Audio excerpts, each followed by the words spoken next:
Hello and welcome to the Last Word on Spurs. We do hope you're keeping very safe and well. Thank you for joining us during an international break where Tottenham are not, as Lee McQueen puts it, ruining our weekend. If you're listening to the show for the very first time, you can find us on iTunes, on Spotify, on Audio Boom. We're across a range of different social media platforms. We're, of course, on Twitter at Last Word on Spurs. We're on Facebook and Instagram too. And as you guys know by now, we're also live on YouTube and joined by a very, very special guest. Before we announce the man himself, I'm going to say about the man himself anyway, but we're delighted to have back alongside me our co-host, our leader of what we now call our Conte crazy train. The Italian flavour. It's got some flavours now, isn't it? Mamma mia. The Italian stallion, the man himself, dressed to impress as always. The wonderful Lee McQueen's in the house. Lee, lovely to have you here. How are you? Again, I'm really good, thank you. And like you just said, you stole my line essentially, but have a fantastic weekend because Spurs ain't ruined it this weekend. And I must have a big shout out to Harry Kane. Absolutely outstanding. I don't care if it's Albania or a Parkside in an international World Cup qualifier to score a hat-trick and get an assist. He's back. You watch his space, the Conte effect. I love it. Fantastic. And it's quite nice to actually have a break talking about Tottenham and try and focus on something else other than Spurs. Now, we recorded with this guy, I want to say about 12 months ago, and the feedback we got was quite phenomenal in terms of, like I say, people really enjoying a different aspect in terms of Spurs and the effects in terms of, like I say, something else other than just on the pitch. So we're delighted to welcome back the wonderful Kieran Maguire. Like I say, he's got his own podcast, known very, very well out there in terms of football finance. Kieran, lovely to have you here. How are you? I'm very good, thanks, Ricky. Thanks so much for the invite. Looking forward to this. It's no point asking me about anything about football because I know nothing. I just look at spreadsheets all day long. And that's exactly why we've got you here, because I say we can take a break from talking about Tottenham every week, and it's nice, like I say, be focusing on something else in terms of, like I say, another aspect of football. Now, for our new listeners and for a viewing audience that we didn't have this time 12 months ago, Kieran, are you able to kind of give us a background in terms of, like I say, you as an academic and all for a broadcaster who specialises in the accountancy of football? Well, I was asked to join the University of Liverpool. I've been teaching since the 80s, and if you're teaching a bunch of 18 or 19-year-olds kids, and I'm trying to tell them about Mercedes-Benz or Apple or Facebook's accounts, they go, "Oh, for Christ's sake, just get on with it." What time are we finishing it? Is it on the exam and so on? Soon as you mention football, and I've spent all of my teaching life in Manchester and Liverpool, two big footballing cities, I found out that people say, "What's going on?" So I started to use football as a sort of a Trojan horse to get messages across, and then it sort of just took on its own life, and I got headhunted by Liverpool University to come and teach on that. They've got a football MBA course, which is if you're thinking of a change of career, it's well worth it. It's not cheap like all MBA courses, but so I do the finance modules, and I sort of I bumbled into writing a book and getting involved with the media because if you're at university, people think you're clever, but I'm not. I've got a season ticket at Brighton. Yesterday I went to watch Lewis versus Haringey Borough in the Isthmian League, and I spent 90 minutes just giving the referee a load of jip, that's normal. That's normal. Yeah. Here comes Spurs every week, Kieran. That is normal. That's it. Well, look, so if it's all right, Rick, I'll kick off on that basis. And Kieran, in a recent article which you wrote for the Daily Mail, you stated that financial fair play calculations show that Tottenham Hotspur have the greatest opportunity to spend big in the January transfer window. This is literally music to most of the fans' ears. Whether or not they will spend, that's obviously another matter.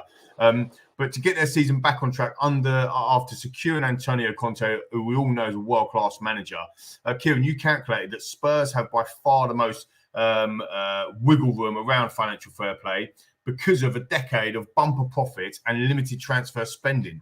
Are you able, Kieran, to give us an area, if you like, or an angle to our viewers and listeners, an insight into how this is all calculated? Yeah. In terms of what you can spend under the Premier League's financial fair play rules, you're allowed to lose £15 million over 3 years. But if the owners put in some money, you can increase that to 105. And that's sort of a rolling 3 years. So that gets recalculated every year. So if 1 year you go and sign big, then provided the next 2 years you don't overspend, that's fine. If 1 year you don't qualify for the Champions League and you have done the previous 2 years, so the aim is to sort of not to have too much severity or volatility caused by one extremely good or extremely bad season. In the case of Spurs, as a business, superbly run. They did incur huge losses in 2019-20, which is to be expected because clearly the club was expecting that sort of stuff. Yeah, COVID didn't help. They didn't necessarily achieve what they'd hoped to achieve in terms of European generation of revenue. The TV monies weren't that good because we're in Project Restart. If you think about it, normally you've got 38 games worth of TV money every season. Well, because of Project Restart, that was cut to 31. So yeah, there were lots of factors. Spurs did have a bad 2019-20 by their standards.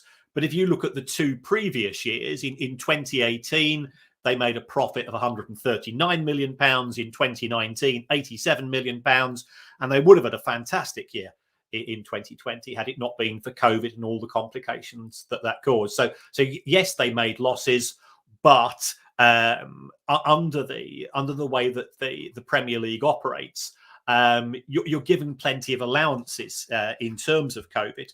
And therefore, when you factor those in, the club is in a very strong position on a wage bill, which is only for every £100 that comes in, they only spend £45 in wages.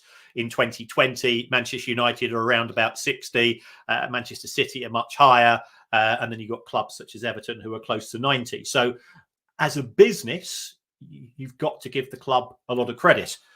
Wow. But you didn't fall in love, guys, with Spurs for the spreadsheets because of their balance sheet. Yeah, and that's the problem. My next door neighbour Paul, who is a Spurs season ticket holder, and I went out for a meal with him last night, and he spent an hour and a half just moaning. I go, well, it's great business. It's great business, Paul. What are you moaning about?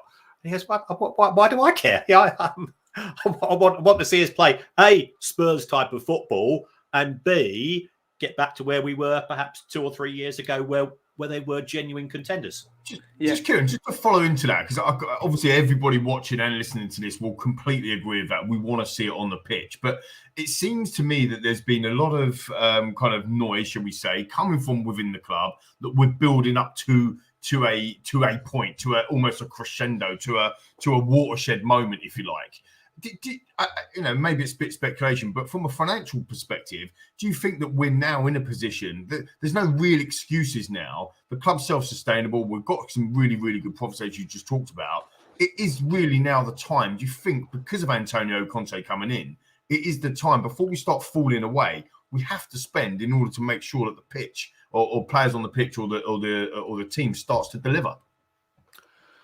Well, I think you've got to ask yourself is define deliver, because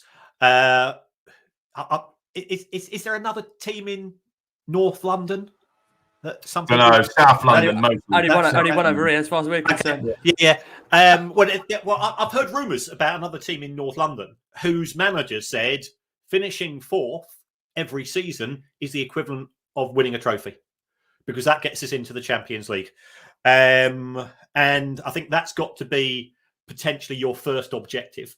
And you've got to do it in a series of, you're not going to go from 0 to 60.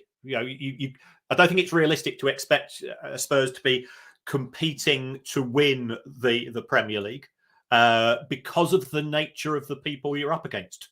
In my view, it's a balancing act between financial common sense and achievements on the pitch.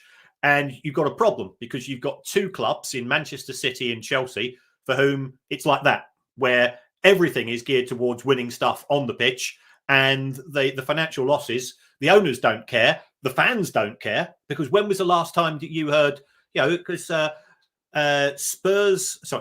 Chelsea and Manchester City in the history of the Premier League are the two biggest loss-making clubs. They've lost £1.5 billion between them. That is staggering. Yeah. And Crazy. you must have mates who are Chelsea fans. Unfortunately, yes. Yeah. My father was a season ticket holder at Chelsea. And when does he ever say, our club's hemorrhaging money? Oh, yeah. That Abramovich, he's a wrong one. So I think we've got this contrast in the Premier League, and it doesn't really work because those clubs are just focusing on winning trophies and are not bothered about the losses. And then you've got the other end of the scale, the Glazers. I think Spurs can be put in that category as well. Newcastle under Mike Ashley, Liverpool under FSG, where everything was geared towards financial success. And to be fair to Liverpool, they actually managed to achieve both. And you've got to give FSG some credit there. But even so, I teach in the city of Liverpool, and the fans, they don't like FSG, but they sort of, whilst they're still winning things, they'll put up with them because they feel that they could invest more. FSG will say, well, we Champions League, Premier League. I mean, a lot of people. Just on Liverpool as well. Just because you mentioned it as well, I think it's really important. We always talk. We always have almost a comparison to Liverpool as Spurs fans, and I've always said that we're a cycle, if you like, behind Liverpool and where they've done. A lot of people forget that they sold Luis Suarez. They actually firstly sold Torres. Then they sold Luis Suarez for a lot of money. Then they sold Coutinho, which was their gem at the time. This would nowadays for Tottenham would be the equivalent of selling. Yes, we sold a Bale, but then of course now it'd be selling a Harry Kane or Christian Eriksen at his prime, and we haven't been doing that. But Liverpool did in order to finance that. You can understand why maybe Liverpool fans don't necessarily like FSG, like you said, Kieran.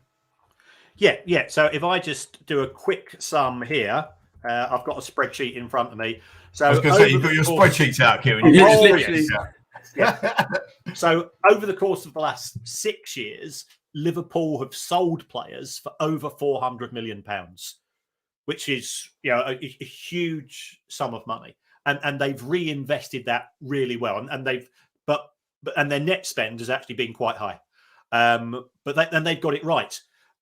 Whereas we've seen Chelsea and Manchester City, they can blow Liverpool out the water. They've had a bit of more hit and miss when it comes to transfers. Manchester United have spent a fortune. Their buying policy is awful. Because they're not trying to buy a team, they're just trying to buy people that will sell shirts. And eventually that comes back to bite you on the bum. So Liverpool, they've got I think an opportunity to export the brand of Liverpool. And I think it's tougher for Spurs to do that, because Liverpool have got that history and the heritage of the 80s. Manchester United have got it from the 90s, and their commercial departments have sold that dream to a generation. And that's where those clubs have got advantages over Spurs. I think what Spurs have, and I know this will probably make me unpopular with some fans, I think Spurs actually do have a strategy. They say, we're going to have to play catch up in terms of the commercial success of the club. And we're never going to reach Manchester United, and we're never going to reach Liverpool. But what we can do is that we can look to challenge them in terms of match day income. And this is where Spurs have done extremely well. They've gone from a club making £40 million a year as far as match day, whereas I think in a good year, including Champions League qualification or getting to the final stages of Europa League, you're looking at 110 to 120. And then, of course, you've got the NFL and the concerts on top of that. So the club does have a strategy. You are still in the early years of that strategy. Could they spend more money in terms of player recruitment? Because ultimately you're paying for season tickets, and the highest price in the country, as you'll know, Kim. I was about to say, my mate Paul, he said, make sure that you point this out. And I said, yeah, I mean, I've looked at those numbers. Liverpool prices are reasonable. Manchester United prices are very reasonable, actually. and the same at City. Spurs are sky high, along with Arsenal. Yeah, it's interesting. A couple of minutes ago, you said about Liverpool's owners being tolerated by the fans. So again, I know that when I ask you this question, it's going to spark off a reaction in the comments here. And because within that article you wrote recently for the Mail, you said that Spurs could potentially spend up to 400 million and stay within the FFP limit. That's twice as available to the likes of Arsenal and comfortably more than Chelsea, Liverpool, United, and City. Bearing in mind, ENIC have taken a lot of criticism, I would say, over the last 12 to 18 months, from the furlough to the ESL debacle, which we'll come on to. And in general, just I think fans really kind of voicing their displeasure. And actually, for one of the first times in the stadium, a couple of weeks ago in that Man United game, we actually saw chants against the chairman, Daniel Levy.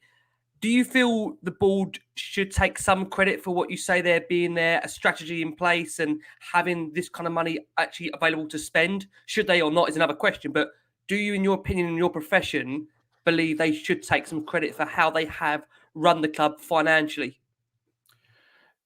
Yes, I do, because Spurs would genuinely have struggled at the old White Hart Lane to be competitive with those clubs that are generating £100 million or more through the turnstiles, and those clubs, Manchester United and Arsenal, were both there, and they've been there for a decade.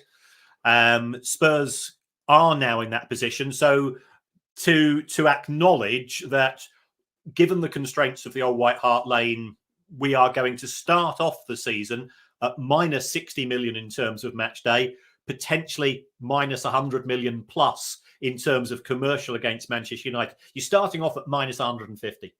And even if you do go and spend more money on players, it's still going to be a long way behind.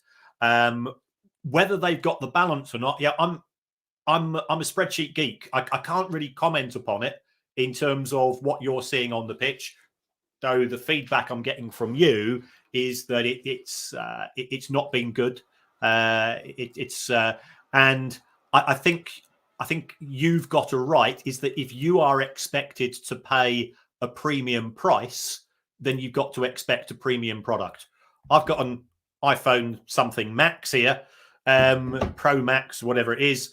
And it's absolutely brilliant. But I'm going, well, yeah, I'm paying the highest price for it. I expect it to be brilliant. If you're having to go and pay more for your season tickets than your peer group, and your peer group are those, the other five clubs that we normally refer to as the Big Six, then I think you've got an entitlement to say to the board, we're doing our bit. What about you? Yeah.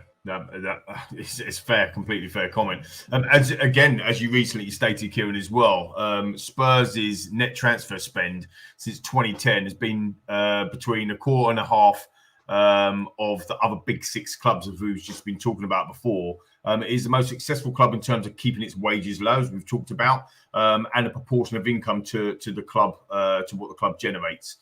Your words, which recently said, was Spurs have had a business model rather than a trophy-winning model. And that's for all of our pain, clearly. Is this where you feel the situation may change with the appointment of Antonio Conte and the potential loosening of them purse strings with the advantage that we've already spoken about on financial fair play? Well, the club have the capacity to spend utilising the financial fair play rules. Now, whether they have the physical cash to do that, I can't comment, because that's an internal issue as far as the club is concerned. Whether they have the desire, Manchester United, not popular with their fan base, but they've arranged £160 million overdraft, and they have gone out and spent money on. They spent money on Sancho and Varane. Van der Beek. But they've got a lot of hit and miss signings. But you, for all the faults of the Glazers, A, they've spent the money in the transfer window, and B, if you look at the Manchester United wage bill, it's pretty high by Premier League standards. It's always top two, top three.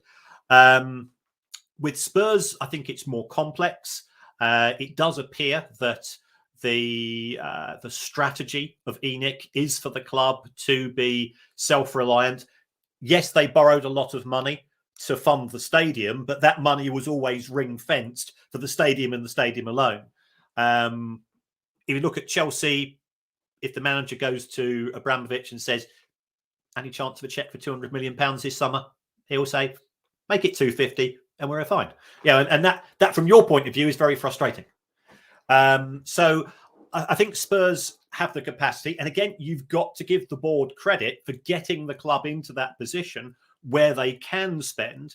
That certainly, those figures that I gave to the Mail and the Mail, the way that this article worked, just for a bit of historical basis, is when PIF took over Newcastle, they wanted something specific, just in relation to Newcastle and their spending. So I just knocked them out a spreadsheet, and then they came back to me and said, "Any chance you can do it for all 20 clubs in the Premier League?" It's just pressing one more button from my point of view. So and then they said, "We're going to run that as the article instead." And then, of course, that revealed the position that Spurs are in, and I think that then became the focus of their story. Spurs are very well run financially. ENIC, by all accounts, don't want to lend to the club. It looks like the board do not want to fund transfers from borrowings. That's their choice. They will argue that there has been significant spending in the last 5 years, if perhaps not the last 10. And part of that is due to the constraints of being at White Hart Lane, and part of that is due to the constraints of that transitional period, moving from the old stadium to the new. That restricted them as well. If you take a look at the last 4 years of transfers per the accounts, we've got 74, 116. 2018-19, we all know what on earth was going on there. They spent next to nothing. And then 2020, they say, well, look, we spent £136 million, 2019-20. Some of those transfers have been not brilliant in terms of delivery. To be fair, I'll say it. They've been some of the recruitment, and again, yes, there might be some spending, but some of the recruitment has been all obviously poor as well. So again, I think you're spot on. And spending and spending it well are not the same thing. No. Exactly. And I think, and perhaps we ought to ask ourselves, why are other clubs getting it right? Now, you'll never get it totally right, but why are some clubs getting it right 8 times out of 10 for a £40 million signing? Yeah. And other clubs are only getting it right 5 times. And we're still asking that question ourselves, Kieran, 10 years down the line. Right. This is a fascinating point because, you look at Chelsea, for example, who can just burn money, like you just said, 200 million, please, boss. Oh, here you go, it's 250 million. But if you look at the players that Chelsea left, actually under Mourinho, the first time around, Mo Salah, who's arguably one of the best players in the world now playing for Liverpool. You got Kevin De Bruyne, who's arguably one of the best creative midfielders in world football. And they were both at Chelsea. And, and that's where, they've let them go and they've gone on to be some outstanding players. So, it's interesting that even Chelsea, you would look and go, well, they get it right. Not necessarily. They just got more money to make sure if they do get it wrong, they can put it right. If that makes sense. I mean, Werner, there was a lot of interest in Werner. They got him. He hasn't been brilliant, has he? Do you know what I mean? They spent 75 million on Havertz. 2 seasons. They sold, but they've also sold Eden Hazard to balance the books. Correct me if I'm wrong, Kieran. So you've got to look at Hazard went for 100 million.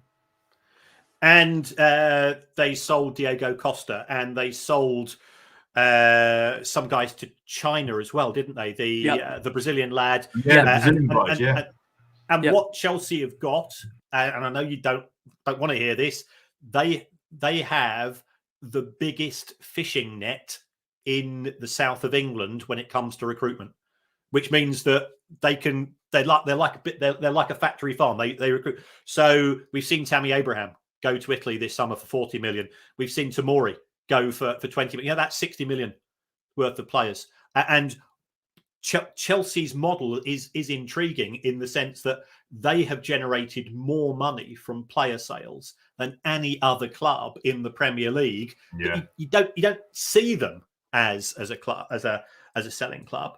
But they've done that partly on the back of their recruitment. Why are Liverpool and Manchester City making fewer errors in terms of recruitment, it comes down to they've got the director of football.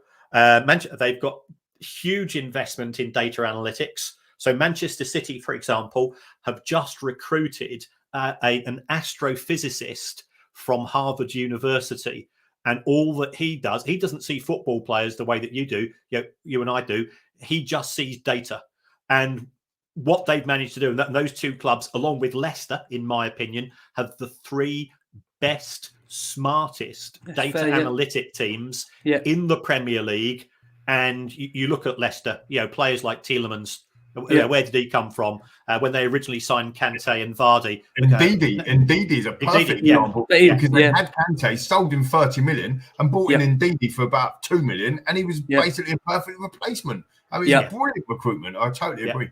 And like you said there, Kieran, just to go on your point there, you actually see what you're saying about the data. You're seeing it on the pitch, aren't you? These clubs, this is why we're sitting there saying that's smart recruitment. But like you said, it's all being done behind the scenes, right?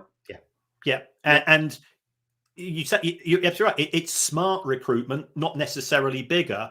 And I think as an outsider, I would say what Spurs have to do is, because you are going to be realistically £100 million a year behind both Liverpool and Manchester United in terms of commercial income, even when Spurs get a lot of things, and Spurs are starting to get a lot of things right. Their commercial income, it has increased. It's gone from 40 million at the start of the decade to 162 by the end of the decade. So it's quadrupled. Give the board credit, but the trouble is you're still playing a huge catch up with those two other clubs. So think about that peer group of yours. You've got Manchester United and Liverpool have got £100 million head start on you every season. And you've got Manchester City and Chelsea who have got sugar daddy owners.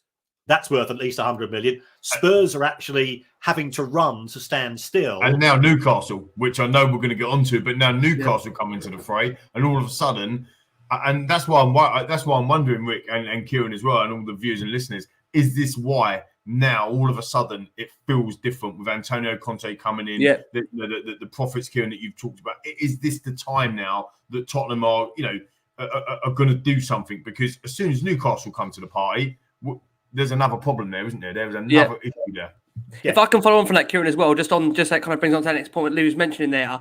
With Conte, he's left his last three clubs, Inter Milan, Chelsea, Juventus, over issues of money and control. So to follow on from Lee's point there for you, do you feel this is a case where Spurs have to say to Conte, look, we are going to give you precisely what you want in order to finally get Spurs over the line in terms of trophies, and also to try and get back into the Champions League? Because as Lee says there, once Newcastle do come to the party, whether that's this year, next year, 3 years' time, you've got to feel something's got to change within Tottenham, surely.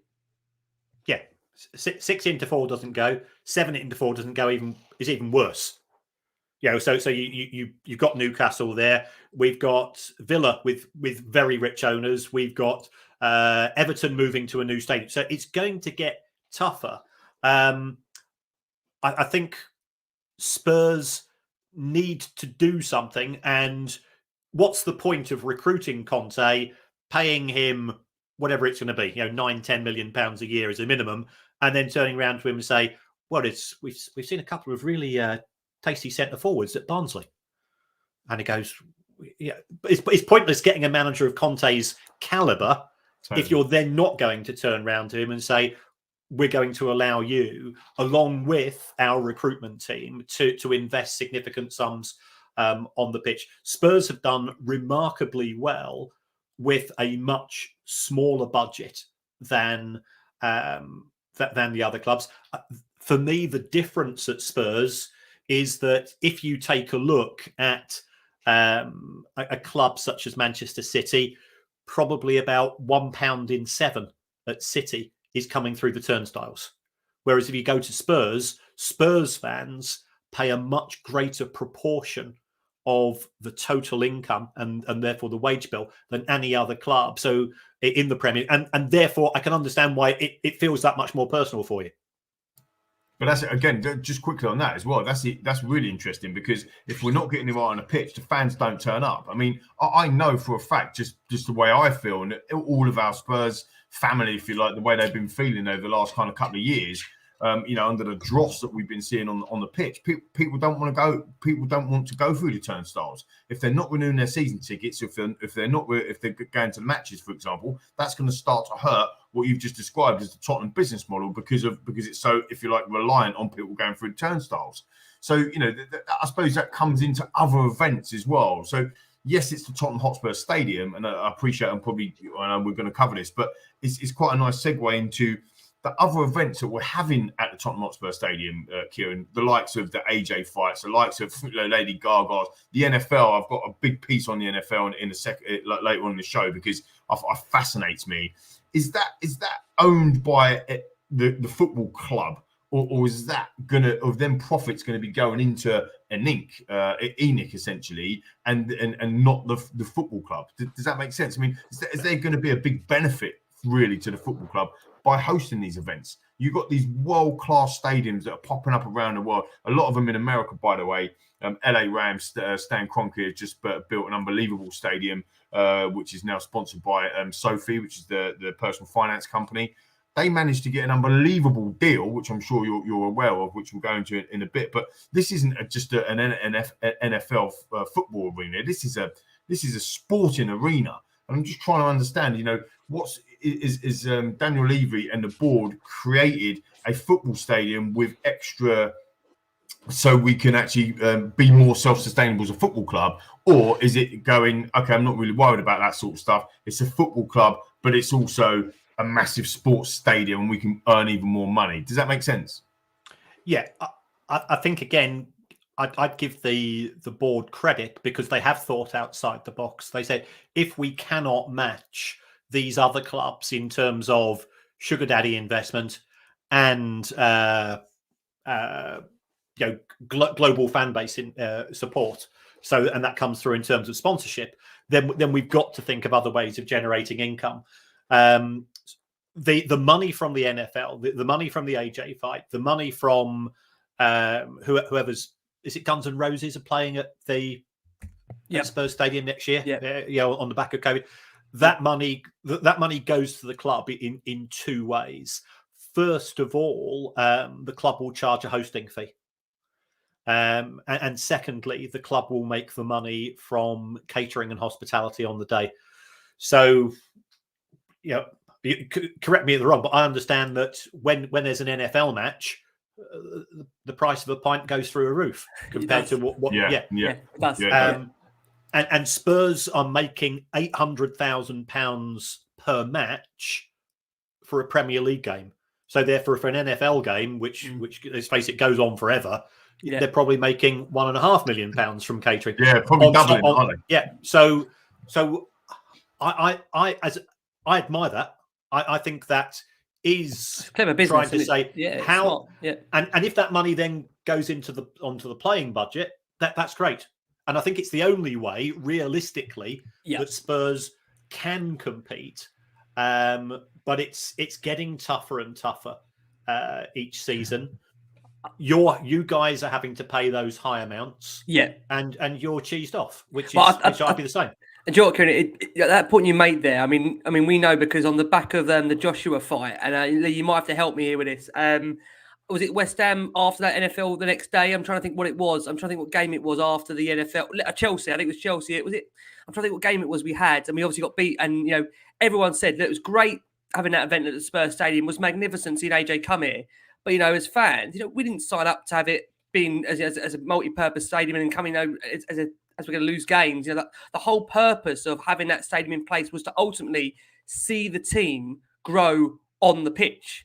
And I know this goes back to that point I was saying about Conte, though. I say, for me, this can only work now, the relationship we've got with Conte, if we give him exactly what he wants. We've been here with Jose Mourinho, where we gave Jose Mourinho, Joe Hart, Carlos Vinicius, Joe Rodon, and we know, for example, the players that he wanted. So the reality is that if you are not willing to give the manager the tools he needs to do the job, how how can you be successful? I'm going to hand back over to Lee, because I know he wants to ask you a question just in terms of that kind of long-term approach. And then I'll say after that question, we will go for a very quick break for our listeners on audio. Sorry, I was totally muted there. Got completely confused. Yeah, cool. So look, financial fair play allows clubs to make a loss, which is made up by wealthy owners of 105 million over 3 years. I think you described that to us earlier. However, turn the profit, offsetting that expenditure against the capital or the football development project and boosting revenues helps to stretch that envelope.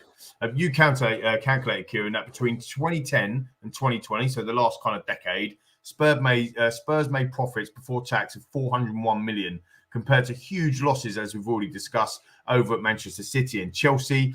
Pre-tax profits of 128 million over at Manchester United. So, you know, our profits, if you like, are dwarfing them three clubs over that same period.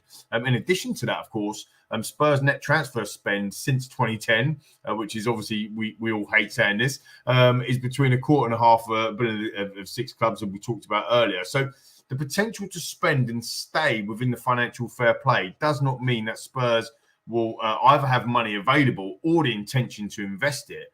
But as Rick, as you said earlier, therefore, surely, if they are to keep Antonio Conte on side, if they're going to keep the likes of Harry Kane, Heung-min Son, and really drive, you know, to where we was and to get back into the Champions League, the long-term approach from this club has to change, and they have to loosen them purse strings, surely. Yes, and I think it's fair to say it's been a debacle in terms of manager recruitment since the. That's very polite. Very polite way to put it.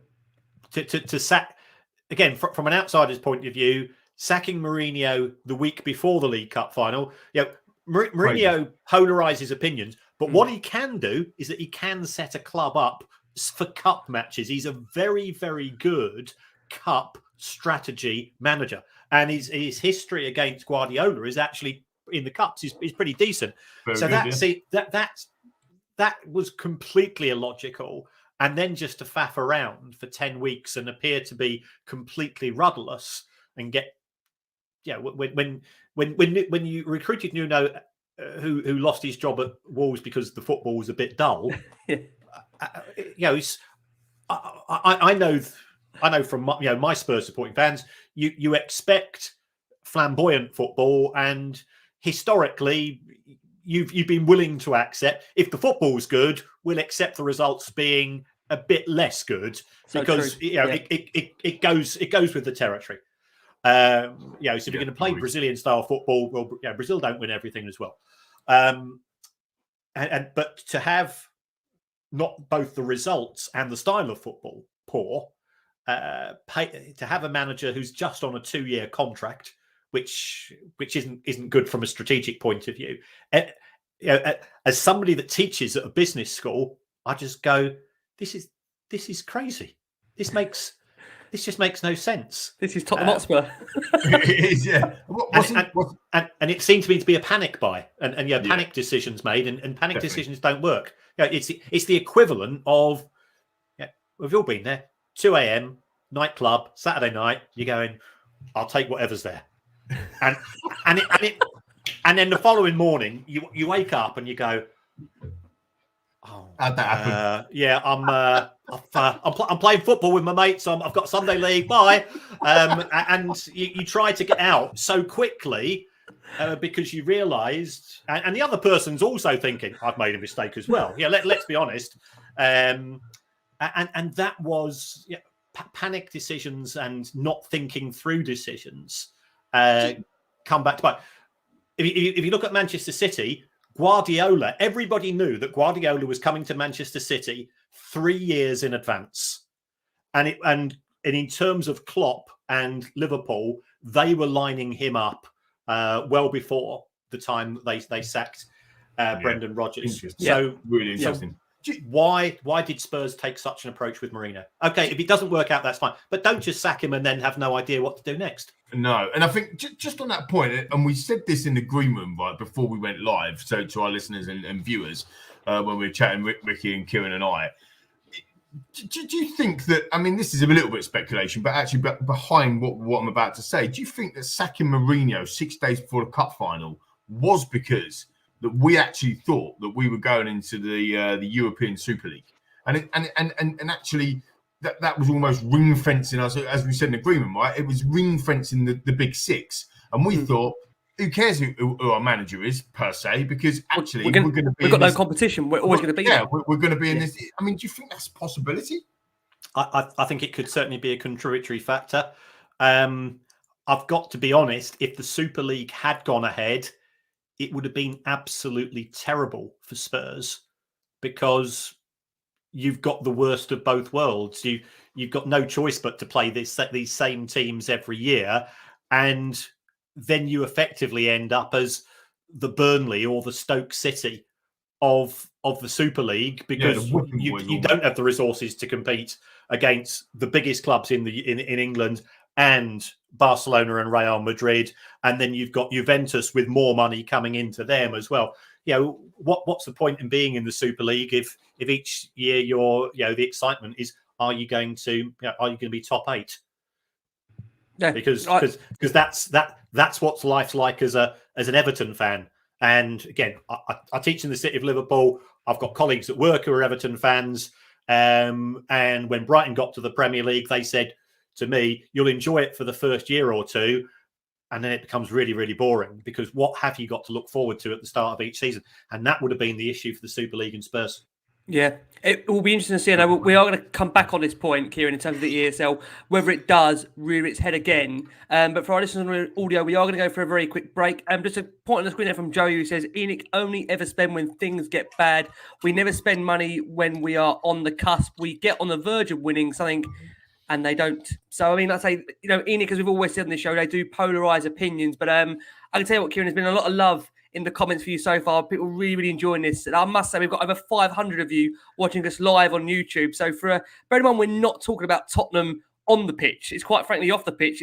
Again, it tells you the support we've got. And like I say, we've got that amount of people. So thank you so much again for watching us, listening to us during an international break.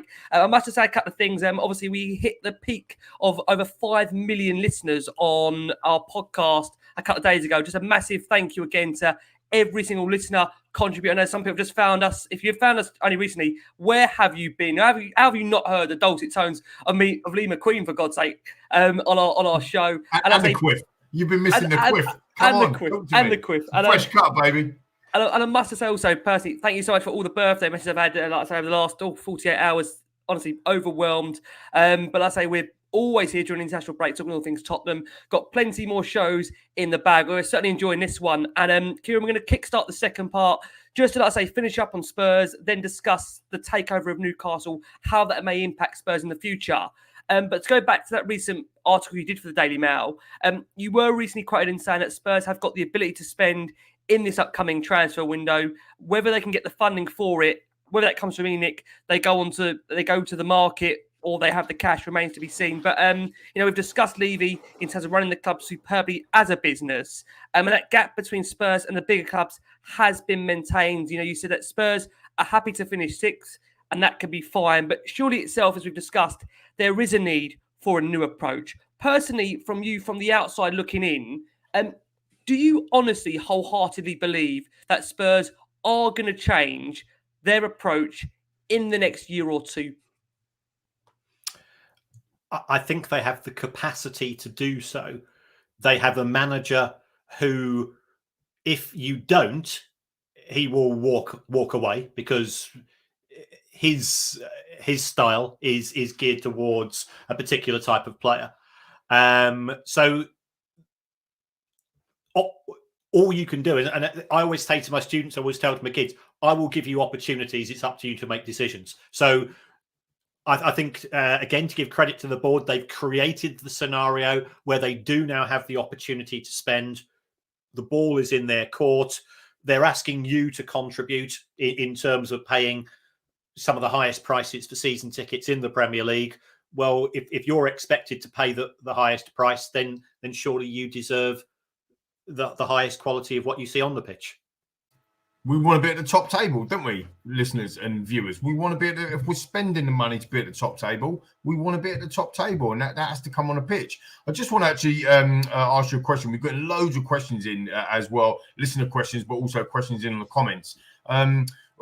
Adrian actually asked Kieran directly to you, so putting you on a spot a little bit. Do you know actually what are Spurs' actual total debt liabilities? So maybe the length of the mortgage and the interest rate on the debt, through the stadium and that type of stuff. I mean, is that something you know? Well, based on the most recent accounts, Spurs' total borrowings were £831 million. And that was borrowing money at around about 2.5% to 3.75%. So the interest charge on that was, for a year, you'd probably be looking at somewhere in the region of perhaps 18 to 20 million pounds. So that's where we were based on the most recent accounts. Now, what's happened since the summer of 2020, we're not quite sure. I think the good news is that those loans have been kicked down the road, and they're effectively interest-only loans, which for a football club are actually quite good, because then you don't have that worry of 4 years' time we've got to repay a bank 200 million. So that's the most up-to-date position. We won't know any more until the club publish the 2021 accounts. Okay, brilliant. That followed just a quick another question as well from Craig. He actually asked when are they due to be published? the accounts. It must be soon, surely. I would have thought with year ending June 21. The legal final date is the 31st of March 2022. So there's still a few months. We've only seen Manchester United of the Premier League clubs show their 2021 accounts to date. Clubs used to be a little bit quicker, and then Herberts like me and Swiss Ramble started to get involved and pull the accounts apart, and now the clubs don't just delay and delay. But some clubs will actually phone me up the day that they're coming out and say, we'll give you a heads up. Spurs aren't one of those clubs. Nice. No, for sure. And Adrian asked another question, which we'll come back to because we're going to cover the naming rights later on in the show. Yep. Okay. No problem. Is it still over to me, Rick? Yeah, it's still over to you, Lee. You go for it. So let's move it on from Tottenham for a little bit. And I think this is really, really important, right? Because Newcastle coming in is a game changer, and the Saudi Lev takeover really will propel the Magpies into contention with the Big Six in the Premier League. Kieran, you've also mentioned Leicester earlier, mentioned Everton as well, Aston Villa with big spending as well. But Newcastle looks to be a huge game changer. They'll be able to spend over around 200 million on players without breaching the FFP rules in a rolling 3-year period. Once the new owners have negotiated early commercial deals, how soon, Kieran, do you expect them to start striking these kinds of commercial deals and really trying to invest into the football club? Well, I mean, that figure of £200 million I've given, that's before you add in the additional money from the commercial rights. So, that could go up and up and up very quickly. That would be huge. For every additional pound generated from new rights, new sponsors, you've got an extra pound into the and the Premier League have now said that they are going to vet every single commercial deal signed by every single football club to make sure that it's you've not got your official carrier backpack sponsor from just happened to be from Saudi and is giving you £10 million a year. You go, well, that seems a little bit high. So every single deal is going to be vetted. There's ways around that. For example, and I'm not saying this will happen. Let's say that Newcastle go on a pre-season tour of Saudi, and normally, the local promoter will give you a fee. So I think Manchester United probably charge about £1.5 million a match when they go to when they go to Asia or America. Is there anything to stop Newcastle arranging £5 million a match with a promoter in Saudi? I think that's fine, because that doesn't appear to be caught within the rules. And it's not a fear. It's and people get frustrated when I say this.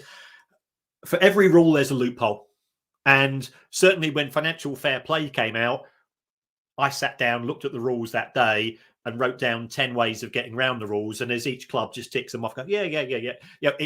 And I'm just a teacher. And there's some really smart lawyers out there, and there's some really smart people in finance there who will, whatever the Premier League do, there is a way around it. So if the owners and if the other clubs think that financial fair play is going to stop Newcastle, it might stop them a bit, but not significantly. I anticipate in January, and again, I'm not a football person. I'm in the sense that I don't. I'm not. I don't know anything about coaching or anything like that. But what I would say is Newcastle can go and sign those players who are decent Premier League players who are either not getting a game with their club at present. Jesse Lingard, I think, will be a fantastic example. Harry Winks, Dele Alli, just throwing it out there, Newcastle. Yeah. So is there a donation banner at the bottom there? and you can get those on loan to buy. So if the player's going, well, yeah, look, they're 18th, they're 19th in the Premier League, don't fancy it. Well, if you get it on a loan to buy, and then next summer, I think they'll put on the afterburners, and they'll be starting to spend for fun in the same way that we saw in the very first year of Abramovich and Mansour. It's interesting with Chelsea, though, isn't it? Because Claudio Ranieri had done a fantastic job before Abramovich came in. I think they were still qualifying for the Champions League. It's a bit fuzzy because it was ages ago, but we had the Hoddle reign, then we had the Ruud Gullit reign, then we had the Vialli reign, then Claudio Ranieri coming. So they had probably had a good 4 or 5 years period of actually playing really well and winning cups and cup finals, or getting into Europe and that sort of stuff. And Man City maybe slightly different, maybe not as much success beforehand. But let's not forget, Newcastle still might go down, right? They could still go down, couldn't they? Yeah, and I don't think there'll be a lot of sympathy from the supporters of any other club in the Premier League if that happens. No. We played Newcastle the other week, and you can understand people getting a bit giddy with the nature of the new owners coming in, and it could have been that for some of these Newcastle fans, it was the first time in their life that they even tasted alcohol, because judging by the way they behaved, some of them they were very, very excited. Yeah. It's not going to be as easy as they thought, but I don't think that they will go down, because they can make what are Norwich going to do? Who's going to go to Norwich in January? Yeah, even under Dean Smith, who's a decent manager. It's tough, isn't it? Whereas those loan signings, and what will happen is as follows: you'll sign a player on a 6-month, with a loan to buy or just a loan deal, and if let's say that Lingard goes from Manchester United to Newcastle, and if Newcastle stay up, United get a £2 million bonus, and the player gets a £2 million bonus. He's going to take it, isn't he? He is indeed. And I'd say on your point there, Kieran, I'd say in terms of them, fans, getting very, very excited by, the new ownership at Newcastle. I think what you said in your piece there, now that sort of is up and running, there's the money to invest right up to the allowable limit of what we're led to believe. Again, I think it's reported a 305 million takeover. I think what came out of that piece. He will have money to spend, as we've mentioned, Eddie Howe. But there'll also be a case that there is an awkward balancing act here, right? So it's since obviously whatever they spend in January to stay up will also diminish their FFP wiggle room as such. So it'd be keen to know from you, really, should we expect a calmer approach from Newcastle in the upcoming transfer window, or are we expecting a fully chaotic, hands-on 7 or 8 players coming in to that new football club come January? If you take a look at what some clubs have done historically, some clubs are effectively they budget to get relegated.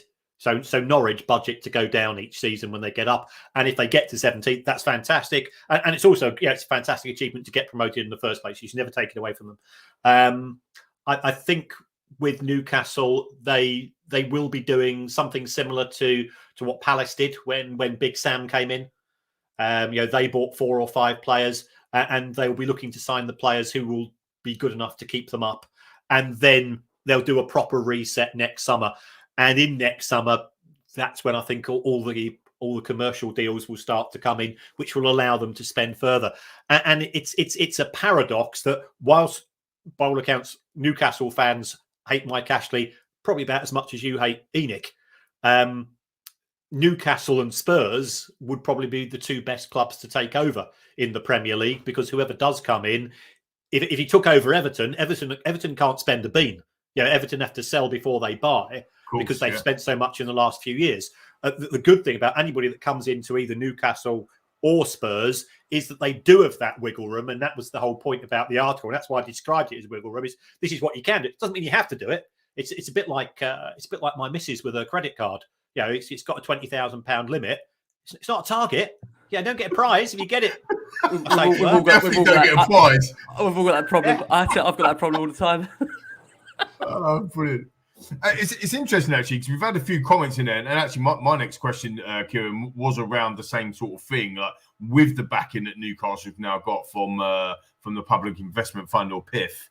When do you see Newcastle generally challenging for the title? I mean, Nicky Wallace, to give you a big up here, and also Adrian as well, both asking it's going to take years. Some of the comments are saying it could be 3, 4, 5 years until they start challenging. They've got to navigate relegation first. They've got to then start getting up table. I suppose my worries from a Tottenham fan is that actually, if we, hence the point I made earlier, if we don't start acting now, the gap's going to get closer and closer.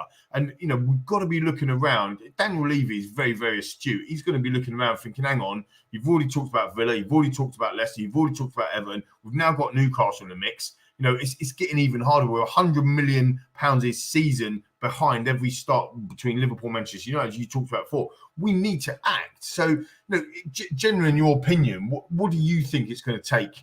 How long is it going to be before Newcastle? Mate, they might never win the title, but I'm assuming with the amount of money, we're all thinking that they're going to end up doing it. I mean, one of my really good friends, he lives in Dubai, actually. I'll give him a shout out. He's not watching. He's a Newcastle fan, Ian Kitchen. He was saying, look, this is fantastic, from a monetary perspective, but realistically, it's going to take us 4, 5, 6 years to do anything. So it's interesting to get your opinion. Well, let's look at it historically. When Abramovich took over Chelsea, it was all he had to do was to get ahead of Manchester United and Arsenal, because there were only 2 clubs that were competing. So therefore, he had to be better than 2 clubs, and he did it pretty quickly. But he spent an absolute fortune. And as you said, he acquired a club that had just been 4th in the. He bought Chelsea. The most important goal, probably in the history of the Premier League, was that Chelsea scored late on in the final match of the previous season, which got them a Champions League place. He wanted to buy a Champions League club, so they were actually quite fortunate to get that benefit. Then, if you go forwards 5 years, when Mansour came into Manchester City, we had 3 clubs competing for trophies. Still Arsenal, Manchester United, and then Chelsea. And it took Manchester City, was it 3 years, 4 years?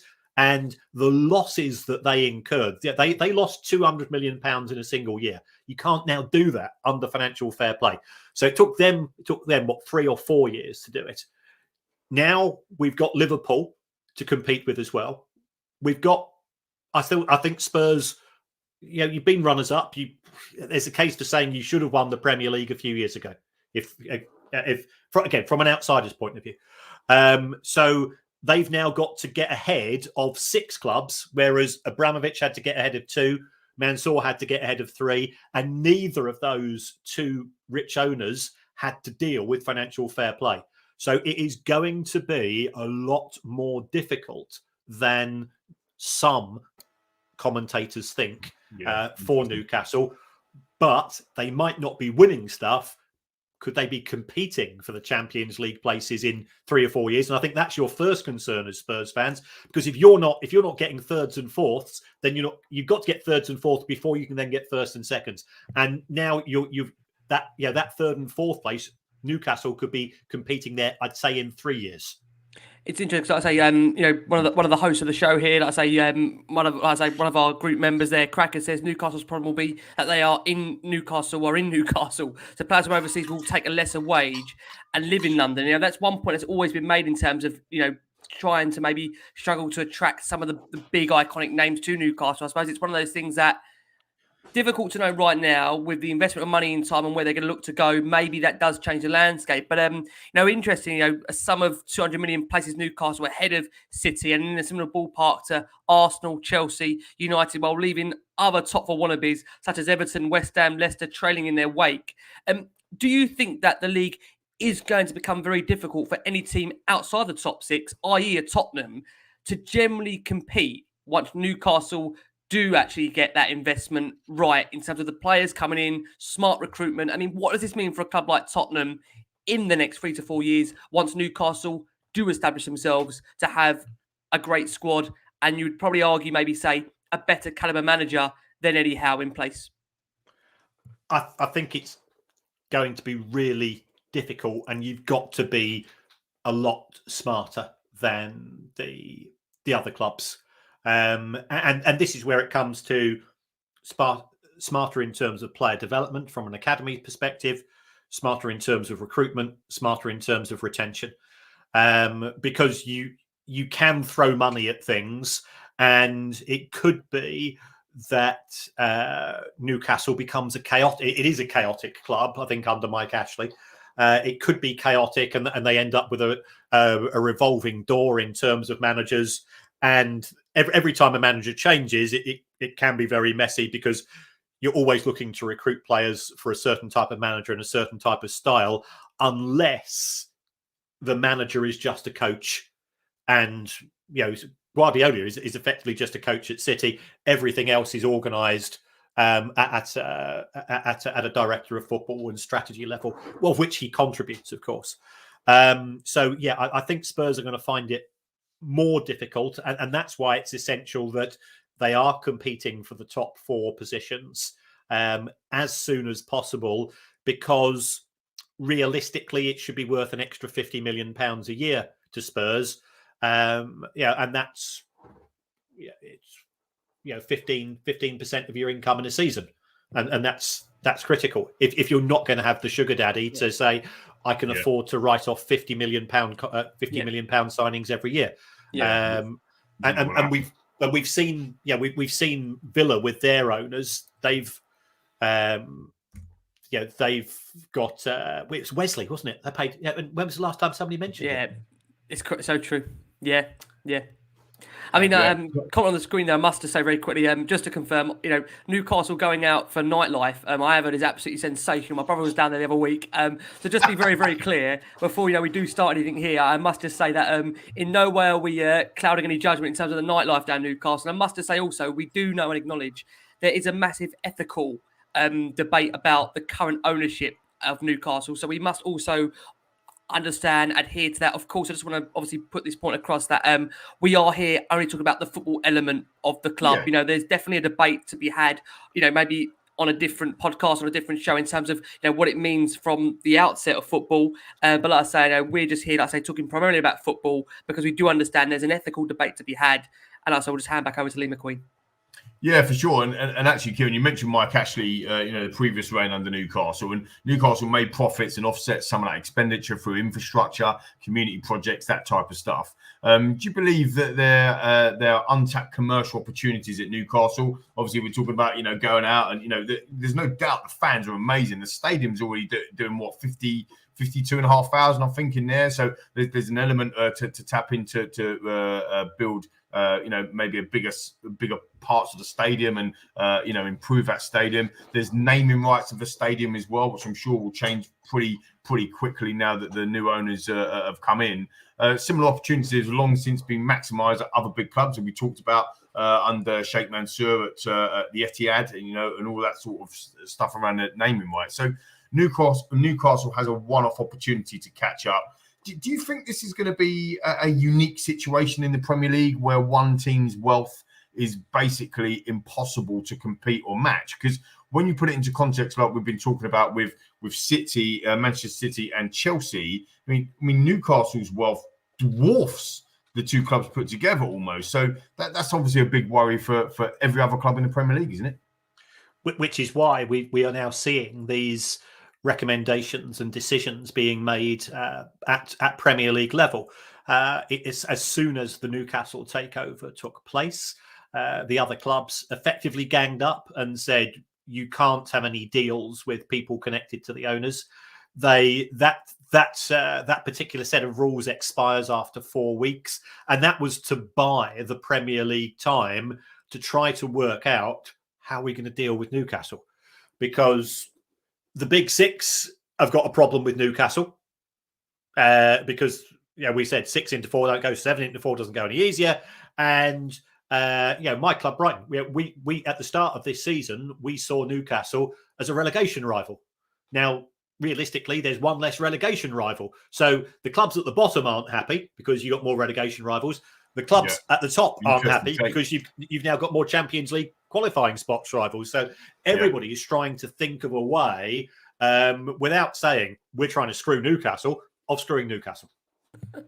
Really interesting. Yeah, it's an interesting take on that side of things as well, because actually there's a different. It doesn't just affect the top, the so-called big six. It affects everybody in the league. And we touched upon the ESL earlier. This kind of the debacle what's going to be the ESL.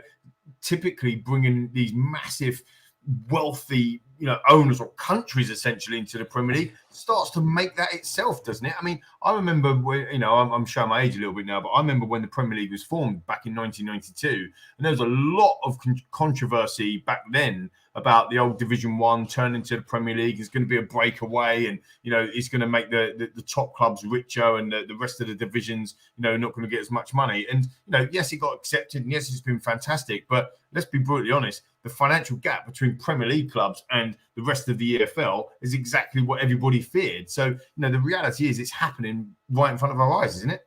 It is. I mean, and I am old. So I'm old enough to remember Derby County, Nottingham Forest, Blackburn Rovers, Everton, Aston Villa, all winning the top division. Those clubs are never going to get near that. And you just accept, growing up, you just accepted they've got a good manager, they've got some decent players, they're winning. Now we talk about the same 2 or 3 clubs every year, and it's the Premier League. Is it more competitive than many of the other European leagues? Yes, it is, but it's still not good. As soon as Leicester won the Premier League in 2016, what did FSG, Daniel, the Glazers, what do they all do? They all changed the rules for how overseas TV money was split to make sure that Leicester would never get, a club like Leicester would never be able to compete. To try to win the Premier League again, and that's actually really sad. Yeah, it is sad. I totally agree, and it hurt us. Hence the stabbing. We come third in a 2-horse race that season, and most of us won't forget that. And that hurt a lot because actually it was a time in the Premier League of transition with some of the big clubs. Chelsea was through in transition. Man City, we've talked about, was coming into it. I think it was Pep Guardiola's first season. He finished 7 points behind Tottenham that year, and they were in the transition. There was a big opportunity, clearly, for us to go and win the league. And typical Tottenham, we blew it, right? Yeah. But fair play to Leicester because they didn't, and that is what you love. I think there was a 5,000 to 1 shot, if my memory serves me right. That's so right. Yeah, magic of why people love the FA Cup, why they love football, and in sport has to have jeopardy. It has to be. Unfortunately, it's not. It's about taking part. It's not. It's about winning or about losing. And when you lose and when you fail, you get stronger and you get bigger and you get better. And it's what makes you as a team or as a human or as a player. When you find when you have to fight and you have to dig deep, they are real massive traits, in my opinion, that make up sport. And you can't take that away. If you take that away, what is the point? And winning is the same as that as well in the reverse the reverse side of that. Yeah, I must say, Kieran, we've got lots of requests. There's requests for you to be there, people's accountants out there. There's requests for you to come back as a regular. So, like I say, we've loved having you on. Like I say, it's the second time I've had you on in the space of 12 months, and we're thoroughly enjoying it. So it's been fantastic. Just to finish up on Newcastle, before we just quickly turn our attention back to Spurs to close the show in terms of the stadium naming rights. Newcastle in general, though, I think it's clear. Like I say, going back to that article that we discussed from the Mail, that sponsors seemed really reluctant to engage with Ashley in that toxic atmosphere and that surrounding him at the club during his 14-year reign. But that, as we said, changed overnight with obviously the new owners coming in. Of course, we've got Amanda Stavely, we've got the billionaire property developers in Simon and David Rubin, and the Saudi Arabia Public Investment Fund. Analysts estimate Newcastle could rake in over 100 million a year in additional commercial income in the months ahead, despite the efforts of the majority of the Premier League clubs who are trying to inhibit them. So hypothetically, I think this is a very interesting question to ask you. If Newcastle were to get relegated this season, how much of a setback would this be for their big, ambitious plans of what they're trying to do to that football club and how they are trying to change the landscape of the game?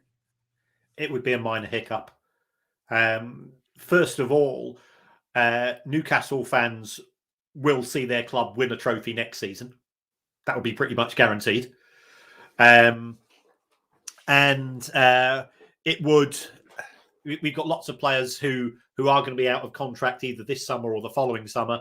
So you can still clear out all of the deadwood.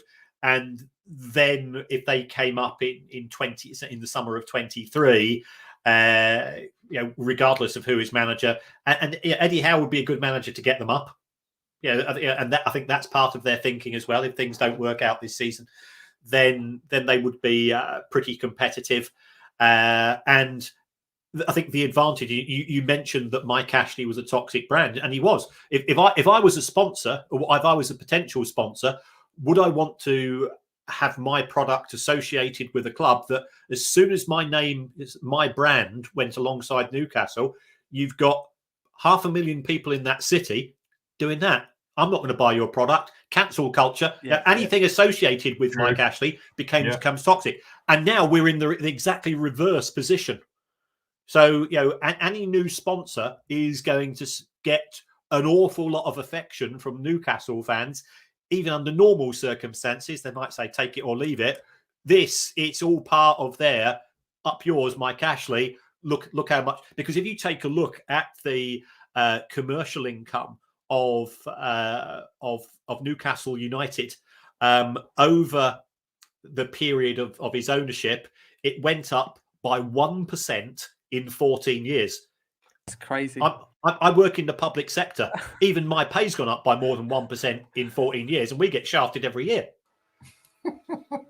That is absolutely crazy. Like Rick said, and actually, Kieran, you touched upon this earlier, around the 18 Premier League clubs voted to impose the restrictions on the clubs agreeing new commercial arrangements with firms that are linked to their owners. Now, obviously, there is a link there with the Etihad. Being the airline of the Abu Dhabi, who have obviously sponsor or have the stadium naming rights for the stadium. For Manchester City. Do you believe opposition clubs were right to vote against this intention? I know earlier you spoke about kind of they're trying everything they can to kind of like slow the Newcastle train down, as it were. But do you believe that the opposition clubs were right to vote against this intention, given the fact that it's kind of already happening? Well, given that 6 of those clubs tried to start up the Super League, I don't think they've got any. They've got no moral high ground clearly on which to do anything. The association of PIF with the Kingdom of Saudi Arabia and what happened to Jamal Khashoggi is pretty strong. If the CIA or anything to be believed, and some of the other agencies, so. It can't be justified on commercial grounds. They're just trying to they're trying to let the tires down as before Newcastle disappear into the distance. which is basically inevitable, isn't it? Like we said earlier, in terms of how long it's going to take, who knows? But we're clearly watching space. I think finally, before I hand back over to you, Rick, in terms of Newcastle, it is an attractive proposition. The experts are saying in the end, the money will flow. We've just talked about that. Newcastle's potential transfer market will expand. They're not intending to blow the budget essentially straight away, but ultimately 50 million, 60 million maybe circling around for new players. How therefore long term for a club like Tottenham, how concerned should we be with Newcastle's takeover, and yet there being another club that we have to try and compete with long term? Just I suppose in summary, because I've talked about that a little bit, but should we be concerned, Kieran? Yeah, because you Spurs fans, you want to see your club win trophies. You've now got one additional club competing for those trophies. I think you've got potentially other clubs trying to come onto your patch, because if you're not making the top six, if you're not making the Europa League, then somebody else is, and that gives them a financial advantage. All of the good work which has been done in terms of making Spurs more competitive as a financial institution, as a business, to allow it to go and because you've got to have the money coming in before the money goes out in most circumstances, and that's the approach taken by Spurs. Now with Chelsea and City and probably now Newcastle, the money going out can take place before the money coming in, because you've got sugar daddy owners. Spurs' approach is not that approach, so it's a building block approach. You could see what they were planning. Newcastle is going to make it more difficult, because you've got to get those fourths and thirds before you can then start to compete for the big prizes. Yep. I will just say, I mean, I did tell Kieran it's an hour and 15 maximum, but like everything, we're free talkers and we all get very, very carried away. So if Kieran doesn't mind, we're going to take just 10 more minutes of his time. Fantastic. We are going to go for our final break of the show. For our listeners on audio, you're going to hear from Anna from Spurs XY, who talks us through Spurs being so close to a historic win against the Arsenal ladies, I was going to say there. They obviously are still the Arsenal ladies. A 1-1 draw, snatched away in the last minute. And like I say, we are now going to be discussing, to finish up, Spurs' stadium naming rights. Where are we with that? And like I say, how far are we away from clinching this? Now, like I say, turn the focus back to Spurs here, Kieran, right to close the show. I think it's fair to say many fans are asking the question, why have we not done a deal yet for the stadium naming rights? Why are we leaving it as long as this? And do you think Daniel Levy does actually have a long-term plan for those stadium naming rights? Because there's that argument that probably one of the reasons why we have been holding off is because the club aren't currently in the Champions League. No offence, we had Nuno Espirito Santo as the previous head coach, which again, when you look at what they've got now in terms of Antonio Conte, Fabio Paratici, you look at now with the stadium, the training ground, it is all geared, you feel, to really attract a big sponsor. So in your opinion, are we now in a position to attract that sponsor, or could it have been done previously? I think that the club is partially in the position. Remember, we have had COVID interfere with the world over the course of the last 18 months. If you are a blue chip company, do you want your customers, your shareholders, to see yourself signing? And if there is going to be naming rights, it's going to be a 10-year deal or a 15-year deal, because a 1-year naming deal for a stadium is worth buttons. What is Scunthorpe's stadium called? Any idea? The Sands nightclub stadium. That's a new one for me. Right, exactly. So yeah. We've got the University of Bolton Stadium. How they what they're doing? They're paying that in luncheon vouchers or something. If you've just got a short-term deal, it will be worth peanuts. So I think the club pre-COVID were wanting to be in a position where they could go to a sponsor and say, we've just had 12 months of 62,000 people turning up every week. We've hosted all of these additional events.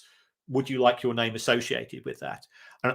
And we want you to commit, because from the sponsor's point of view, I still think of Bolton Stadium as the Reebok. Likewise, likewise, yeah. And my club Brighton, we signed an initial, I think it was an 8-year deal with Amex, and now we've got another 11-year deal with Amex, and it will be the Amex, in the eyes of fans. I think there was a bit of an issue from the sponsor's point of view because nobody's quite sure what to call Spurs Stadium, because I still think of it as White Hart Lane. Yeah, I don't know. It's a bigger White Hart Lane, but it's still White Hart Lane. Yeah. And I think some sponsors were coming back to Daniel and saying, "Well, the trouble is, if Spurs fans still call it the White Hart Lane and other fans do, what's the point of us calling it the Nike Bowl if everybody else is going to call it something else?" And that's, of course, going to drive down the asking price or drive down the price they're prepared to pay. I mean, there has been several links, actually, at the Amazon Arena, for example. I mean, that's got a lovely ring to it. And ultimately, because of the documentary and all that sort of stuff, maybe people put 2 and 2 together. But the Amazon Arena would be quite good. I mean, just on to that and just to interact with you, which organisation do you think would be keen to buy the naming rights? Because we're kind of getting into that now. So, could Tottenham do a deal? You're talking about long-term deals, and and I completely agree with you in the sense of how what they're worth. But I mentioned earlier in the show, the Sophie Stadium for LA Rams is absolutely outstanding. A 20-year deal at $30 million a year, that is a whopping $600 million over that period of time. And it will forever be called, like you say, the Sophie Stadium. That's what it's going to be. Because our old stadium was White Hart Lane, but this is the new stadium. A lot of people still refer to it that, but it won't take long from a PR, from a marketing, from a site for everything to be changed for it to be the Amazon Arena or so on and so forth. If that deal is that lucrative. I mean, one of the comments in there saying that Levy wanted 400 million for the naming rights, but I think that's achievable, Kieran, based on what we're seeing in other multi-sport purpose venues like Sophie Stadium, for example, the LA Rams. I think Spurs have got a better opportunity than some of the other major clubs. Why is it still Old Trafford and Anfield, which are and rightly or wrongly, Liverpool and Manchester, and I teach in Asia, I teach in the States, I teach in Africa, and it's all I just get sick. Oh, you live in Liverpool, you Liverpool, all that non-stop. But it's Anfield, and I think that's Manchester City were able to call it the Etihad because it was the Manchester Council Stadium. It didn't really have a name prior to that, or some people used to call it Eastlands. Okay. Yeah, but again, like with your club Brighton, with Tottenham, with Manchester City, they're all new stadiums, right? Yeah. With LA Rams, it's a new stadium. It's much easier to name a new stadium than it is to convert an old traditional Old Trafford, Anfield, Goodison Park. Yeah. I mean, Goodison Park's always going to be Goodison Park. When they move up the road, they're going to call it whatever they're going to call it, and it will be easy to transfer. So this is just my personal view, I don't see that being a major problem. Whatever the fans call it, I still call it the White Hart Lane as well. I still call it White Hart Lane. Yeah. But what I'm interested in from a sponsorship perspective is if Daniel Levy and the board can sign a 20-year deal that's worth £500 million, for example, for the naming rights, and this is a big if, listeners and viewers, I know this, and that revenue gets dripped into improving the pitch, improving the players on the pitch. This actually makes us very, very commercial. And again, it's another watershed moment for me, because back in 1989, Sir Alex Ferguson famously said that the almost gave the club an ultimatum. He basically said Martin Edwards is being a bit of a penny pincher, and he didn't really want to give him any players. I think that season they spent 5.2 million on players, which seems a ridiculous amount now, but back then it was a huge amount of money, and they bought the likes of Pallister, Ince, some of the big players. And Sir Alex Ferguson actually turned around and said, this is a tough decision that the club has to make. They have to build a good team and they also need to balance the books, which essentially, Kieran, is exactly what you were saying like an hour ago when we first started, is about getting that balance. And it was their watershed moment, and they did finance them players, and look what happened to them along with the youth team in the 90s.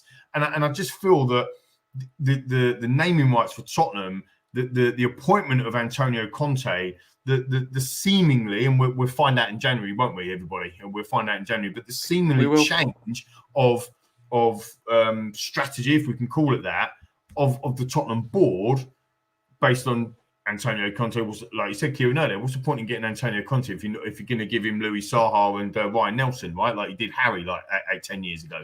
So seemingly, if they've changed their mentality and actually just go for it, because the likes of Everton's and Villa's and Newcastle, they're going to be catching us up from a Big Six perspective. Now the time to push a button. The naming rights for the stadium, in my opinion, are actually crucial. And I think the brilliance about that Sophie deal as well, the personal finance company of the Los Angeles Rams and Chargers, is because it's a sports stadium, not just an NFL stadium. They've now started getting sub-sponsors on there, or what they term as partners. And American Airlines are paying them $90 million over a 10-year period just to name the plaza American Airlines Plaza. So now they've got the plaza that's named, bringing in 90 million. They've got the actual stadium itself, 600 million over 20 years. They've got other, like a shirt sleeve sponsor we got in the Premier League. They've got other organisations that are actually sponsoring sub-points in each part of the stadium, which, again, I think commercially, that's genius, isn't it, Kieran? It is, but let me put it to you this way, Lee. How much is an extra 30 million a year going to make to Spurs? Because 30 million a year is what you get for qualifying for the Champions League and winning a couple of games. So is it helping? Absolutely. Is it a huge game changer when you've got owners who can write out checks for 200 million in a single summer? It's still not. Will it help? Yes. Will it allow Spurs to genuinely compete and make a big difference? No. But I think. I mean, I agree. Obviously, I agree with that. But I think that when you're talking about starting 100 million behind Liverpool, Manchester United every year, and the point I was making back in 1989 is, Martin Edwards and co had a decision to make.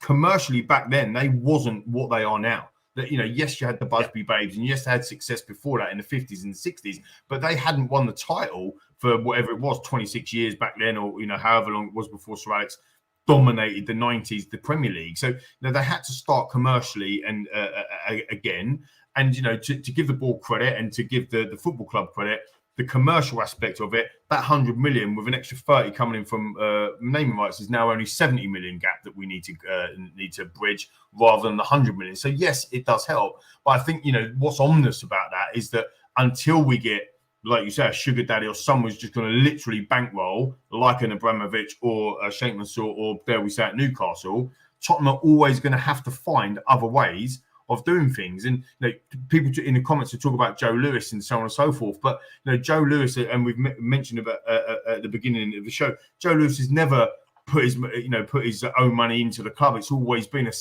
trying to be a self-sustainable model, and that's what we're working with. So regardless of if we have this naming rights and it doesn't catch to the big boys up, essentially, it surely shortens that gap, or we hope that it shortens that gap.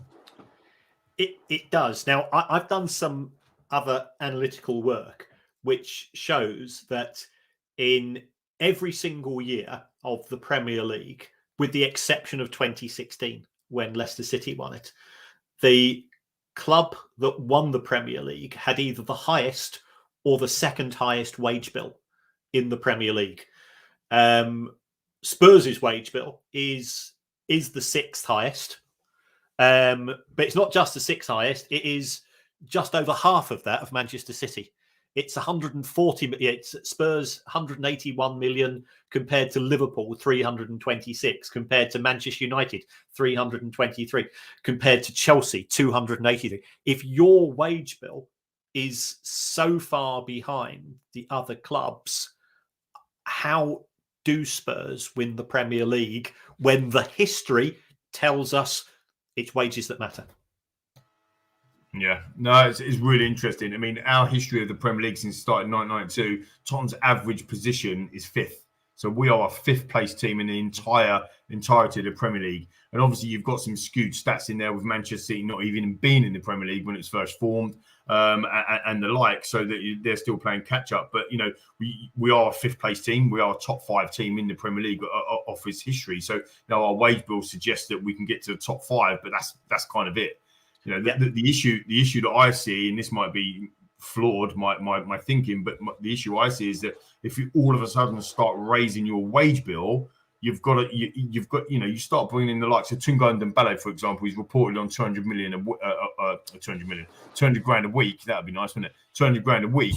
All of a sudden, you've got everyone else knocking on your door saying, well, hang on a minute, why am I not on that? Why am I not on that? And I think we have changed our stance on that a little bit over the last 4 seasons, with the likes of Harry Kane's earning really, really well. But there's still a long way to go. And that's the issue. Manchester United can pay, Sanchez 400 grand a week or whatever it was. Tottenham can't get anywhere near that. I mean, not that we would want Sanchez, but the point I'm making is exactly the same one. I agree with you. So it's a long way to go. That's why we have to do things different. When Pochettino was at the club, he come out and talked about we have to do things differently. It wasn't necessarily about not signing players. It was about the things that behind the scenes that maybe we don't think about just as a pure football fan. Yeah. I totally agree. We've got to close the show. So just on this point, now this is a subject, again, I know that is very, very sensitive amongst some Spurs fans, and that's around ENIC's long-term strategy. Now, I'm going to ask you both this because, Lee, like I say, we're so busy reviewing games week in, week out that we don't always have a chance, like I say, discuss maybe some of the hot topics like the ownership at the club, although we do, like I say, touch upon them, you do feel, on a week-to-week basis. But Lee, we'll come to you, then we'll end with Kieran on this.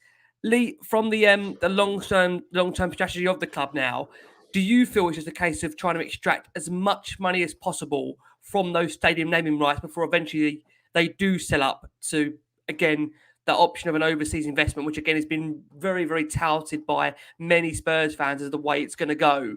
Do you perceive that's the way it's going to end, Lee, in terms of ENIC's tenure at the club? I think that whilst they're making the profits that they're making, that Kieran's quoted, it's actually, from a business perspective, absolutely brilliant. And until it becomes not, from the performances on the pitch, and when we start seeing that suffering, or when they start seeing the suffering, the profits, I don't think much will change on that side. I think that there is a new dawn happening right now. I don't think Antonio Conte would have come to our club unless there is assurances being made. Now, Harry Kane might be on this podcast saying, well, there was assurances being made that I could go to Man City, right? And he still didn't go, right? So who knows what's going to happen? I think that's why January is so pivotal. And I agree with Kieran, look, and you know this, Rick, and all the listeners and viewers know, Conte will walk. He will absolutely walk if he is not backed. So that's why I'm convinced that there is a sea, if you like, a sea of change happening.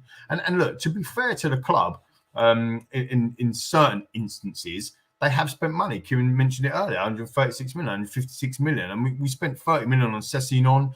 We spent 65 million on Dembele, 42 million quid on Lo Celso. Jack Clark, I think that season as well was 8 million quid or whatever it might be. It's just off the top of my head.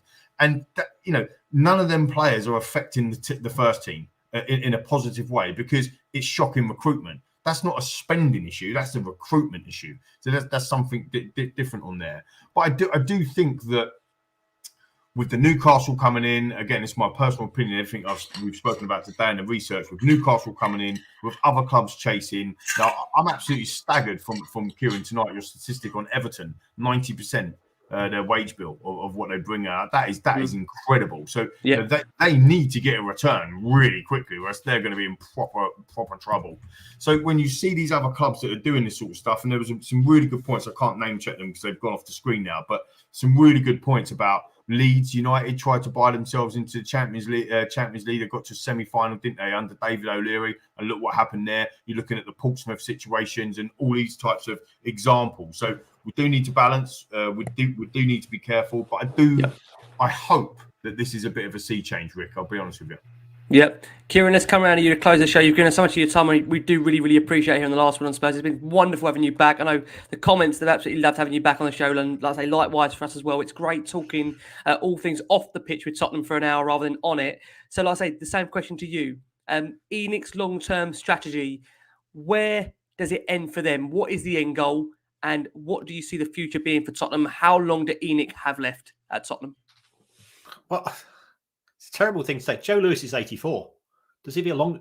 Surely he ought to have a short-term strategy, because that if he wants to see an emotional return on his investment, there's two types of return. There's financial return, which he has generated historically, and you've got to give him credit with that. On an emotional return, how does he want to see his ownership of the club? What does Joe Lewis, his legacy going to be? He has delivered a fantastic stadium. He has got to the club to the final of the Champions League, but there's still a little something more. He now has the opportunity in the next couple of years to stick or twist, and what he's going to do, along with Daniel, is we'll have to see. Conte is a manager who can take the club forward, I think, from a technical perspective. And as I've said before, I'm a numbers guy. I'm not a football person, but we all follow football. So he's got one of the building blocks in place. Is he going to get the next building block in place in terms of getting the recruitment right? And just on that, I mean, some outrageously brilliant comments coming in for you, Kieran, tonight. Absolutely superb. Thank you ever so much, everybody commenting. Just quickly, I know we're totally over time, but the valuation of the football club, and I think this is another hindrance for Tottenham. Some Tottenham fans want an ENIC out, and that's absolutely rightly so in some instances. But how do an ENIC be out when? What's the club valued at? I'm putting a value on it. I mean, it's making it up. 3 billion, 2.5 billion. At what point is somebody going to come in with that cash? Whereas with a Newcastle, like you said before, 305 million, and they can take it, and it's a good investment because they know that in 5 years' time they're going to get all their money back. They're going to win. With Tottenham, how are you going to get that money back? And ENIC are the ones that have got the profitability. I think it was in when they took over from what I call the boss, my old boss, Lord Sugar, and over their 20-year reign, they're the ones that are going to make the biggest profit, surely. So how does somebody even come in and buy a club that is already doing what it's doing in that side of things? It is tough. I did an exercise. I do club valuations. And I did an exercise about 18 months ago, and that valued Spurs as the biggest club in the Premier League using traditional business metrics. And I spoke to somebody quite up in the world of investing. Said, okay, well, Spurs around about 2.5 billion, and he said, yeah, I'd agree with you. First of all, there's not that many people. There's enough, but there's not that many people who are going to spend it. And I think that what is the most money that has ever been spent on buying a football club, and it is in fact Manchester United at 700 million. So would you go and spend 3.5 times that amount to buy Spurs, who, again, no disrespect to Spurs, you're great guys. Yeah, but you're not Manchester United. You've not got kids in Indonesia and Thailand and and so on with loads of Spurs merchandise in the same way that Manchester United and Liverpool have. So it says the problem is based on traditional these models that the nerds like myself create. That's the price you'd be asking. Nobody's going to pay it. So trying to find an exit route for ENIC, I think, is going to be a challenge, unless another nation state comes in and says we're going to go forwards because the positives about Spurs, in the sense that it's in London, the stadium's amazing, the club's got history and heritage, it's got room for growth. Yeah, and if you look at both Chelsea and Manchester City, there was room to take the clubs to another level. If somebody comes in with that as a business plan, then things could get interesting. But there's no sign of that at present, and there's no reason why there should be. Well, yeah, exactly. Top stuff. Honestly, been an amazing show. Brilliant. I say it's been great having Kieran here. Kieran, we've had a watching audience of nearly over 600, 700 people here on an international break, and I think that kind of speaks, volumes of just, like I say, the guest you've been. It's been great having you back on. Yes, we'll try and get Kieran back on once those Spurs accounts are published, and depending on how they go, I'm sure Kieran will give us absolute roasting when they come out in the next 12 months. But Kieran, just to kind of close the show, where can, like I say, our listeners, our audience find you if they want to listen to more of your wonderful dulcet tones and your wonderful information that you give out? Well, I've got a Twitter account, which is just football numbers at Kieran Maguire. I do the Price of Football podcast with comedian Kevin Day twice a week. If you want to show us some love, we've been nominated for Best Online Media by the Football Supporters Association. We've got no idea what Best Online Media wins. I can believe that. I can totally believe that. But I think it's sort of the Twitter and the podcast. So if you want to go and vote for us, that'd be cosmic, because I think because we're up against the Athletic, and they're quite big. Aren't we all, Kieran? We're all up against them. Don't worry about it. It's like I say, we're all trying to fight the right fight here. But I can think, Lee, I'm sure you'll say as well. Been great having Kieran here. Like I say, there's subjects we talk about. Absolutely it's been nice having a break away from Tottenham for a week, or for a couple of days anyway. It's fascinating, isn't it, to get a different take on and have a real in-depth conversation with somebody who's an expert about football finance and really understanding how that works and the intricacies of what we can and can't do. Sometimes it's so easy just to go, we need to go and buy this player, we need to go and do this. But the reality is that sometimes you can't just go and do what we actually want to do. And sometimes, and most of the time, the board don't want to do what we want them to do. So that's why it's fascinating, Kieran. Oh, man. Yeah. And if you want more of this stuff, there's an absolutely shit book called The Price of Football. I wouldn't buy it, though. Let's bring it to the centre of the screen. We want signed copies. Yeah. Send us your address. I'll get you some signed copies. And if you want one as a prize, I've got a few copies spare at home. So amazing. Kieran, been an absolute pleasure. Lee, as always, thank you so much. We are back. Like I say, whilst we're on an international break, we're not going anywhere. We're back during the week with yet another show to bring you. Lee's back for the Leeds United game, so we'll let Lee have a week off and just like I say, enjoy it. Spurs not ruining his week for 2 weeks, Lee. Not ruining your week for 2 weeks, right, Spurs? I know it's been fantastic. Look, I've got to say, with the run of fixtures we've got coming up, the appointment of Antonio Conte, I genuinely think we've been seeing all the training pictures, the club's putting all the right content out. The Conte content, inject it in my veins. I absolutely love it. Come on, Antonio Conte. Let's get Spurs moving in the right direction again, and who knows where we can go. Hopefully we can catch Brighton, because you boys are absolutely flying so far this year, aren't they? We've done okay. We've not won since September, though. So we've still those draws. Gosh, that's mental. Draws are impressive, aren't they? Yeah, we've become the draw specialists of the draw specialists of the Premier League. We've gone from 3rd to 8th. He's a good manager, though, isn't he? Graham Potter. We were absolutely terrified, because what Graham Potter can do is that he can get an extra 10% out of players. And that's perhaps why I felt that if Spurs were a genuine fear from our point of view. I'll say we are definitely, I promise you, we had so many requests. We will be getting, I promise you, Kieran back on with us in the near future. From myself, from Lee, from Kieran, guys, most importantly, keep safe, keep well, and as always,